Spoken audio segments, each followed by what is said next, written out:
ରାଧେ ରାଧେ ଜୟ ଜଗନ୍ନାଥ ବନ୍ଧୁମାନେ। ଚାଣକ୍ୟ ନୀତି ସମ୍ପର୍କରେ ଗୋଟିଏ କଥା, ରାଜାମାନେ କୌଣସି ନିଷ୍ପତ୍ତି ସମ୍ବନ୍ଧରେ ଥରେ ମାତ୍ର କହନ୍ତି।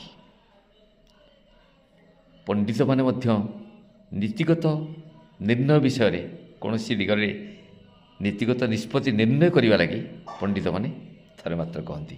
ଆଉ ଜଣେ ବ୍ୟକ୍ତି ତା ଜୀବନରେ କନ୍ୟାଦାନ ଥରେ ମାତ୍ର କରେ। ଗୋଟିଏ କନ୍ୟାକୁ କନ୍ୟାଦାନ ଥରେ ମାତ୍ର କରିଥାଏ। ଏ ସମ୍ପର୍କରେ ଆପଣ ଟିକେ ବିଚାର କରିବେ ପ୍ରକୃତ କଥା କ'ଣ। ଯେଉଁମାନଙ୍କର କଥାରେ ମୂଲ୍ୟ ନଥାଏ, ମୂଲ୍ୟହୀନ କଥାମାନେ କହନ୍ତି। ମୂଲ୍ୟହୀନ ଲୋକ ସବୁବେଳେ ବଜାର ବଜାର ବଜାର ବଜାର ହେଇ କହନ୍ତି। ଗୋଟେ କଥାକୁ 15 ଥର କହନ୍ତି, ଗୋଟେ କଥାକୁ 15 ଥର କହନ୍ତି, 15 ପ୍ରକାର ନିଷ୍ପତ୍ତି ନିଅନ୍ତି। ଗୋଟେ ନିଷ୍ପତ୍ତିରେ ସ୍ଥିର ହୋଇପାରନ୍ତିନି।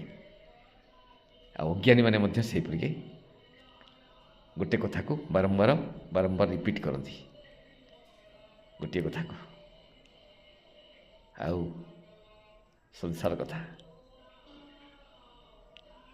କନ୍ୟାଦାନଟି ଥରେ କରେ ସେ ବ୍ୟକ୍ତି। ଯଦି କନ୍ୟାର କିଛି ଅସୁବିଧା ହେଇଗଲା, ପୁନର୍ବାର କନ୍ୟାଦାନ ସେ କରିପାରେ ନା, ଥରେ ମାତ୍ର। ରହିଲି, ରାଧେ ରାଧେ। ବିଚାର କରିବେ ଏ ବିଷୟରେ।